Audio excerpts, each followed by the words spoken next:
은혜, 그리고 주시는 은혜입니다. 이 기독교의 진리는 역설을 통해 나타날 때가 매우 많습니다. 그 이유는 하나님의 생각이 우리와 다르기 때문입니다.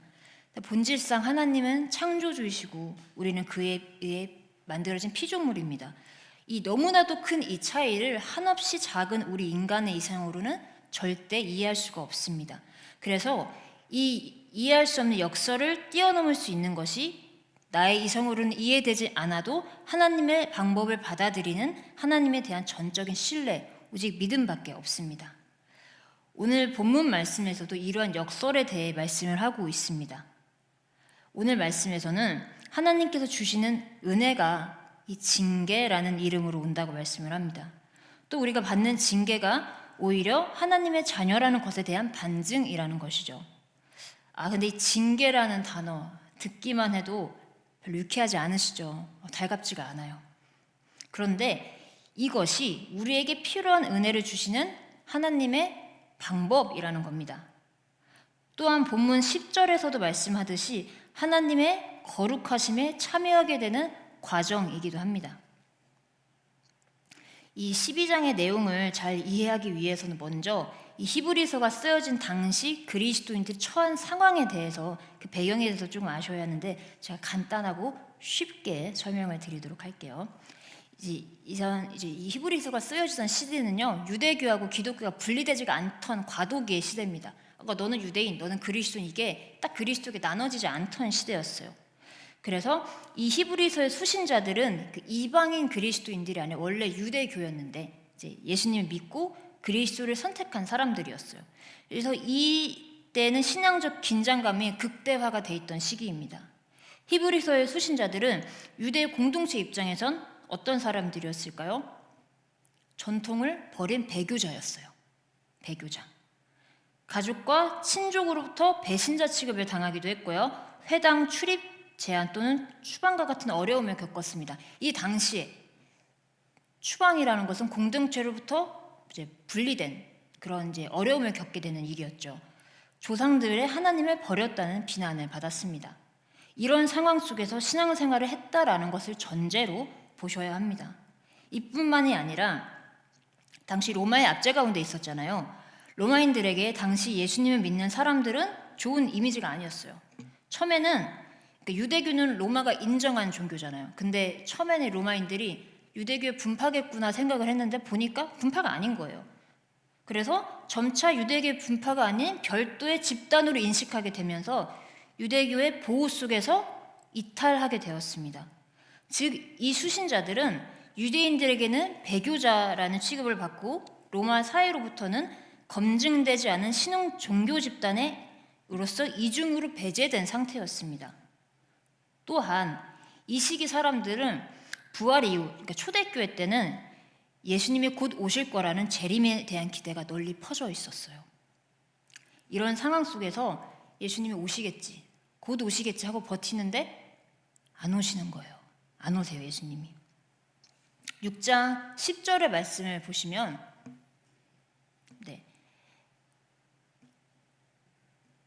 뒤 이제 후반부를 보시면 죄송해요. 다시 넘겨주세요. 다시 앞으로 다시 그냥 처음부터 볼게요.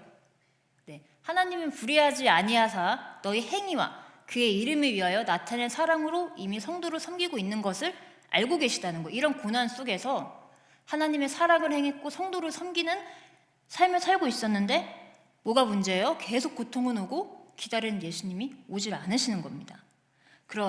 그리고 이 기독교라는 것이 유대교처럼 눈에 보이는 게 없어요. 성전도 없고요, 제사도 없고요, 눈에 보이는 게 없다 보니 점점 어떤 생각이 들까요?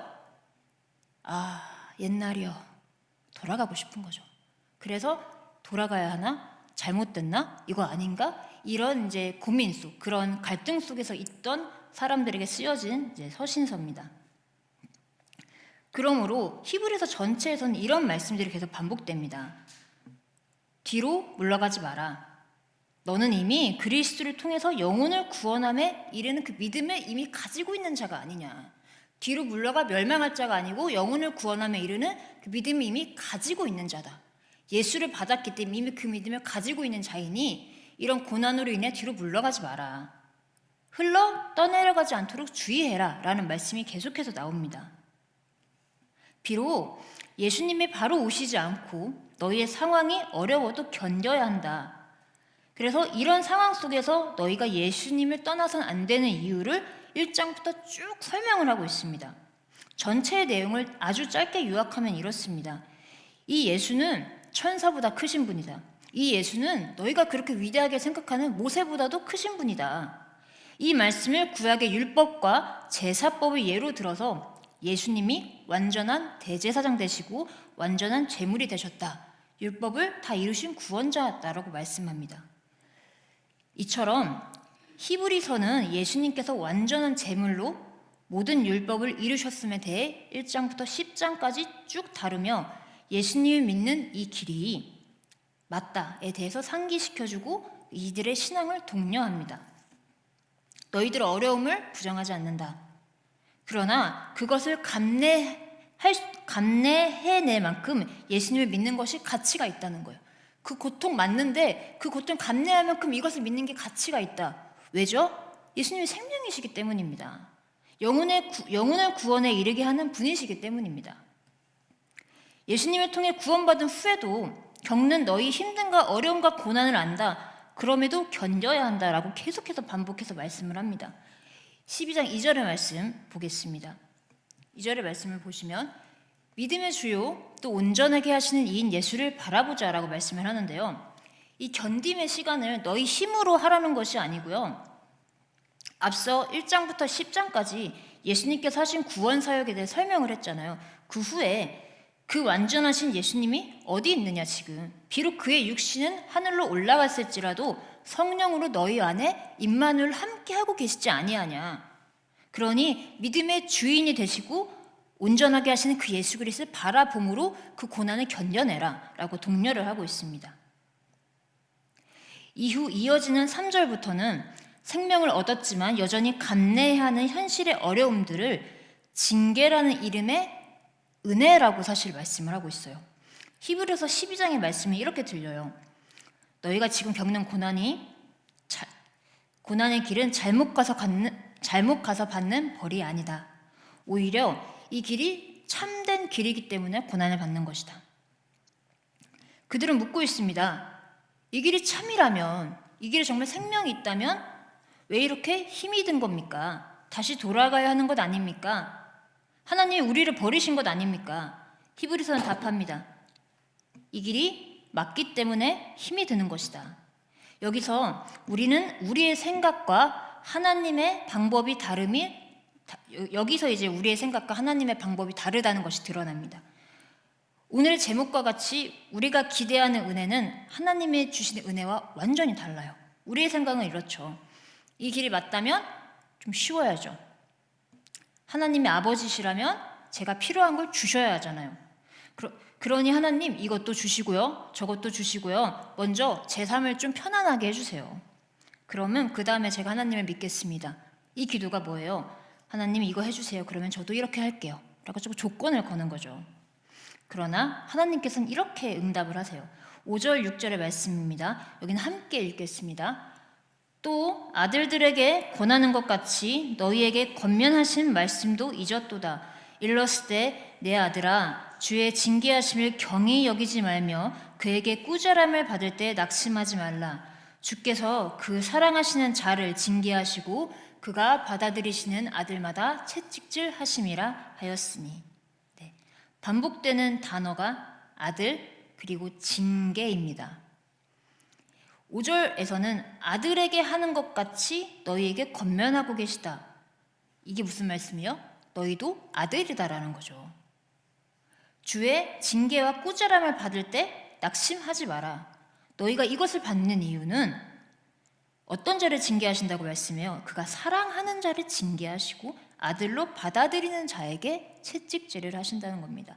여기서 쓰인 이 우리를 불편하게 하는 단어, 이 징계와 채찍질은 고난이라고 사실 해석을 하는 게 아니라 훈계, 교육, 바른 길로 인도함이라고 보아야 합니다. 이 두 단어의 원어적 의미를 보면 징계는 벌이 아닌 교육, 삶의 방향을 이제 삶의 방향의 훈련을 포함하는 말이에요. 자녀를 바르게 키우는 과정이라는 것이죠. 이 채찍질도 강한 훈육, 고통을 수반한 교정의 의미로 보셔야 돼요. 너희가 잘못했으니까, 너네가 죄인이니까 이렇게 벌을 받아야 돼가 아니라는 거죠. 정리를 하면 이 두 단어는 히브리서의 수신자들이 이해했던 이 길이 잘못되어서 우리가 이 같은 고난을 받는 것이다. 나는 버림받은 것인가? 라는 생각과 정반대의 은혜라는 것입니다. 자, 7, 8절 말씀 보여주세요. 7, 8절 말씀도 함께 읽어보겠습니다. 너희가 참음은 징계를 받기 위함이라 하나님이 아들과 같이 너희를 대우하시나니 어찌 아버지가 징계하지 아니하는 아들이 있으리요. 징계는 다 받는 것이거늘 너희에게 없으면 사생자요 친아들이 아니니라. 저희가 읽었던 이 5, 6절의 말씀이 바로 7, 8절의 말씀과도 연결이 됩니다. 하나님이 아들과 같이 너희를 대우하시기 때문에 이렇게 되는 것이다. 너희가 사생자가 아니고 친아들이다.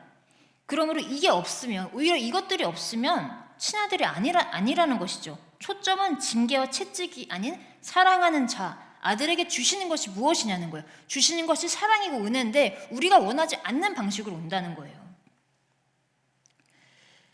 부모님들이 제가 자녀를 아직 안 길러봐서 좀 말씀드리기가 그렇지만 부모님들 자녀를 양육할 때 훈육을 하잖아요. 근데 이렇게 내 자녀가 아닌 아이들이 조금 잘못된 행동을 하면 어떻게 하세요? 저거 교정해줘야 되는데 싶지만 적극적으로 나서기가 어렵죠. 내 자녀가 아니니까요. 부모가 하겠지. 그리고 내 자식도 아닌데 굳이 내가 싫은 소리를 할 필요가 없어요. 내 역할이 아니잖아요. 그거는 내 자녀이기 때문에 해야 되는 거예요. 그런데 자기 자녀는 때려서라도 그쳐놓죠. 때려서라도 눈물을 쏙 빼서라도 바른 길로 가도록 가르쳐요. 내 새끼니까요. 어디 가서 욕먹으면 안 되잖아요. 자기 핏줄이라 그렇습니다. 그리고 한 가지 좀 말씀을 드리면 이제 제가 신학을 공부하고 나서 저를 지도해 주신 목사님이 계세요. 한 거의 7, 8년을 같이 공동체 생활을 했어요. 함께 살면서 저를 이제 지도를 해 주셨는데 방금 말씀처럼 정말 눈물 쏙 빼게 많이 혼났습니다. 안 우는 날이 없을 만큼 정말 호되게 많이 혼나면서 훈련을 받았는데요. 그때마다 목사님께서 저에게 해주셨던 말씀이 있습니다. 제가 울고 있으면 막 서럽게 울고 있으면 막 그렇게 말씀하시는 거예요. 주야, 나도 너한테 좋은 말만 해주고 싶어. 나도 너한테 칭찬만 해주고 싶어. 나도 비싼 밥 먹고 너가 싫어하는 이런 말 하고 싶지 않다. 왜 나도 이런 말을 하고 싶겠냐? 그런데 여기가 중요합니다. 보세요. 목사님도 저도 서로 좋은 말을 듣고 싶고 좋은 말을 하고 싶어요. 그런데 필요한 건 좋은 말이 아니에요. 그러니까 우리가 원하는 건 좋은 말인데 필요한 건 좋은 말이 아니라 뭐라는 거예요? 훈계라는 거예요. 방향이 틀렸으니까 바로 잡아줘야 한다는 것이죠. 무엇이 옳고 그른지 가르쳐줘야 한다는 거예요. 근데 그것은 우리가 원하는 것, 칭찬과 좋은 말에서 오지 않는다는 겁니다. 이 말씀이 이제 또 10절로 이어지는데요. 또 하나님께서 이렇게 말씀을 하십니다. 10절입니다. 함께 읽습니다. 그들은 잠시 자기의 뜻대로 우리를 징계하였거니와 오직 하나님은 우리의 유익을 위하여 그의 거룩하심에 참여하게 하시느니라. 육신의 부모가 우리를 징계할 때는 잠시 자기의 뜻대로 하는 것이지만 하나님의 징계, 하나님의 훈육, 하나님의 교육, 하나님의 은혜는 우리의 유익, 곧 우리가 하나님의 거룩함에 참여하게 하심에 있습니다. 궁극적 목적이 우리를 하나님의 형상을 회복하는 것에 있다는 것입니다. 우리가 바라는 것은 없어질 것들이에요. 우리가 기대하는 은혜, 우리가 원하는 은혜는 없어질 것들입니다. 그러나 하나님께서는 없어지지 아니하는 것, 영원한 것을 주시고자 하십니다. 바라는 걸 주시는 게 아니라 필요한 것을 주시는 것이 하나님의 은혜입니다. 우리가 바라는 것을 원하는 건 사실 은혜라고 할 수 없고 욕심이라고도 말을 할 수 있습니다. 우리에게 필요한 우리에게 필요한 것은 안정, 행복, 평안, 소유이지만 이것은 우리가 바라는 것일 뿐 진짜 우리에게 필요한 것은 은혜인데 하나님께서 주시는 은혜는 우리가 바라는 게 아니라 원하는 은혜를 주시는 것이고 그러니까 우리가 원하는 게 아니라 우리에게 필요한 것을 주시는 것이고 우리에게 진짜 필요한 게 뭘까요? 우리에게 없는 거예요. 생명이죠. 우리가 호흡한다고 해서 생명이 있는 자라고 생각하시면 안 됩니다. 생명은 근원은 하나님이시고 예수님이 있는 자가 생명을 가진 자입니다. 여러분, 우리의 시작과 끝은 늘 하나님께 있음을 기억하셔야 합니다. 하나님과 연결되어 있는 사람이 생명 있는 사람이고 살아있는 자입니다. 하나님께서는 우리를 이런 징계라는 이름의 사랑을 통하여, 은혜를 통하여 하나님의 거룩하심에 참여하는 자로 만들어 가십니다. 그 가운데 반드시 징계와 채찍질이라는 이름의 훈계가 오는데 이것을 하나님의 은혜라고 오늘 말씀은 우리에게 이야기해 주고 있습니다.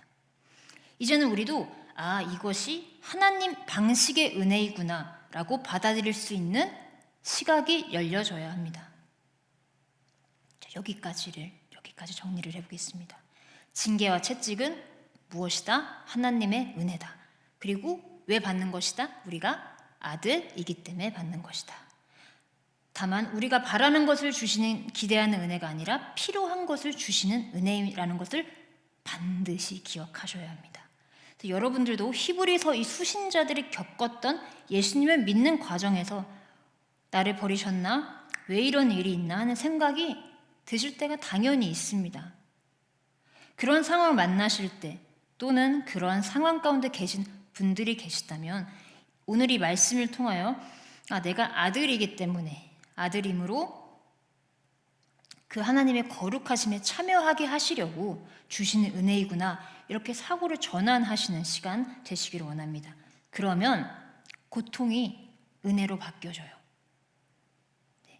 우리 안에는 고통을 피하고 싶다, 어려움을 겪지 않고 싶다는 마음도 있지만 동시에 10절에서 말씀하시는 하나님의 거룩함에 참여하고 싶다, 나도 예수님을 닮아가고 싶다라는 욕구도 그에 못지않게 있습니다. 이 말씀이 분명해지면, 이 소망이 생기면 아픈데요. 중요한 건 아파요. 안 아프게 해주시진 않는데 아픈데 그게 소망으로 견뎌집니다. 이어서 11절 말씀 또 함께 보겠습니다. 함께 읽습니다. 무릇 징계가 당시에는 즐거워 보이지 않고 슬퍼 보이나 후에 그로 말미암아 연단받은 자들은 의와 평강의 열매를 맺느니라. 아멘. 하나님의 거룩에 참여하게 되는 이 길이, 즉 하나님이 형상을 회복해가는 과정이 당시에는 안 즐거워 보인대요. 슬퍼 보인대요. 근데 이거는 굉장히 순하다는 표현이에요. 안 즐겁고 슬픈 정도가 아니라, 이 정도면 좀 괜찮을 것 같아. 이 정도가 아니라 견디기 힘들 만큼, 숨을 쉴 수 없을 만큼 때로는 우리에게 고통과 아픔과 절망과 두려움의 모양으로 오기도 합니다. 그러나 우리 하나님은 언제나 소망의 말씀을 끝에 주시죠. 자, 그로 말미암아, 말씀 한번 띄워주시겠어요? 11절 말씀 계속 띄워주세요. 그로 말미암아, 그것을 통해서 그로 말미암아 연단받은 자들이 무엇을 얻는다는 것이 의와 평강의 열매를 얻게 되는 것이니라. 그 과정 가운데서 믿음의 주인 되시는 그리스도를 붙잡고 갈 때, 그때 하나님의 거룩에 참여하는 의와 평강과 열매를 맺게 되는데, 그 앞에 뭐가 있다는 거예요? 즐거워 보이지 않고 슬퍼 보이는 그 훈계의 시간이 반드시 필요하다는 겁니다. 이것이 저와 여러분에게 확증된 하나님의 약속이에요. 우리가 이뤄갈 약속이 아니라 이미 이루어졌지만 우리에게 오고 있는 약속입니다. 보장된 약속입니다. 반드시 우리에게 이루어 주실 것입니다. 이 흐름 그대로 우리 이어서 계속 말씀 12절과 13절 말씀 보겠습니다. 여기는 이제 제가 읽어드릴게요. 자, 그러므로 피곤한 손과 연약한 무릎을 일으켜 세우고 너희 발을 위하여 곧은 길을 만들어 저는 다리로 하여금 어그러지지 않고 고침을 받게 하라. 자, 이 말씀이 어떤 뜻이 있냐면요, 12절의 손과 무릎은 이제 행동과 인내를 상징하는 표현입니다. 그래서 히브리서 수신자들이 박해와 고난 속에서 지쳐있는 상태를 말하는데, 그러나 너희의 그 지침이, 너의 그 힘듦이 의미 없는 것이 아니라 잘 가고 있다는 증거란다. 하나님께서 너희를 사생자 취급을 하시는 것이 아니라 사랑받는 아들로서 대우하고 있는 것이고, 후에 보장된 그 소망, 합당한 열매를 보장해 줬음을 기억하고 다시 일어나라는 말씀이에요. 하나님은요, 우리가 넘어진 것으로 뭐라고 하지 않으세요. 넘어진 그때 말씀을 주시고 다시 일어날 수 있는 힘을 주시는 분이십니다. 여러분, 주저앉지 마시고요, 믿음의 주인 되시는 주님을 보시고 일어서시기를 부탁드립니다. 13절에서 이제 고든 길은 13절에서 고든 길은 이제 삶의 방향과 이제 방향의 설정을 의미하는데요. 하나님이 주시는 은혜에 대해서 왜곡된 해석을 가지고 있으면, 내가 바라는 것을 주시는 것이 은혜라는 왜곡된 해석을 가지고 있으면 고난이 견디기 어려워져요. 히브리서 수신자들처럼 의심하게 되고 떠나고 싶어지게 됩니다. 그러므로 은혜란 내가 바라는 것을 주심이 아닌 나에게 필요한 그 생명을 주시는 과정, 그 사랑임을 다시 재정의하셔야 합니다. 이어서 나오는 저는 다리로 하여금 고침을 받게 하라는 말씀은 연약한 자들을 뜻합니다. 우리의 신앙의 연약한 모습이 때로는 그보다 더 연약한 자들에게 영향을 미칠 수 있다. 그러므로 이제 이 말씀을 우리 삶으로 적용해서 가져와 보면 때로는 우리의 흔들리는 모습을 보고 그보다 더 연약한 이들이 흔들릴 수 있으니 너희가 그렇게 주저앉아 있을 때 이 말씀의 의미를 잘 생각하고 이 말씀을 잘 받아들여서 거룩함에 참여하는 자로 살아가라라는 말씀을 오늘 우리에게 주시고 있습니다. 마지막으로 저희가 한 절만 더 보고 이제 마무리 말씀을 정리해 보도록 하겠습니다. 히브리서 5장 8절에서 9절을 보시면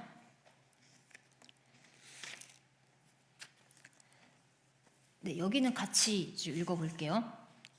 그가 아들이시면서도 받으신 고난으로 순종함을 배워서 온전하게 되셨은즉 자기에게 순종하는 모든 자에게 영원한 구원의 근원이 되시고, 예수님에 대한 말씀이죠. 우리가 기억할 것 한 가지, 우리는 늘 달콤한 열매만 찾고 따먹으려고 해요. 근데 그 열매를 따먹기 위해서 반드시 과정이 필요하거든요. 징계라는 이름으로 오는 이 모든 은혜가 아들이기에 우리에게 겪게 되는 것인데, 진짜 하나님의 아들이신 예수님의 모습도 사실 그러했음을 말씀하고 있습니다. 우리만 그런 게 아니라 예수님도 그러셨다는 거예요. 예수님은요, 하나님의 아들이시면서도 받으신 그 고난으로 순종함을 배우셔서 온전하게 되셨습니다. 그리고 이것을 순종하는 자들에게는 영원한 구원의 근원, 구원 그 자체가 되어주셨습니다. 우리가 예수님을 믿고 따라간다는 것은 예수님께서 맺으신 그 부활의 열매, 그 영광스러운 것만 달콤하게 따먹는 삶이 아니고요, 모든 영역에서 닮아간다는 것입니다. 우리도 고난, 징계라는 이름으로 오는 은혜를 통하여서 예수님과 같이 순종함을 배워 완전함에 이르는 예수님의 모습을 닮아가는 이 일생의 여정이 되어야 할 것입니다. 말씀을 정리하겠습니다. 기대하는 은혜, 주시는 은혜야라는 제목으로 은혜에 대한 개념을 우리가 다시 한번 잡아보았습니다. 우리는요, 편안함을 은혜라고 부르지만 하나님은 우리를 자라게 하시는 것을 은혜라고 말씀하십니다. 하나님께서는 예수님을 바라보게 하심으로 낙심을 막고 고난을 은혜로 해석하게 하시고 하나님의 자녀로서 연단을 받아 다시 일어나 바른 길을 걷게 하십니다. 이 모든 일을 우리가 해야 하는 것이 아닙니다. 믿음의 주인 되신 그 예수님께서 성령으로 우리와 함께 해주고 계심을 늘 기억하시길 바랍니다. 이 성령님과 함께 이제는 기대하는 은혜가 아니라 필요한 은혜를 주시는 그 하나님의 은혜를 마음껏 누리시는 우리의 삶이 되시기를 부탁드립니다.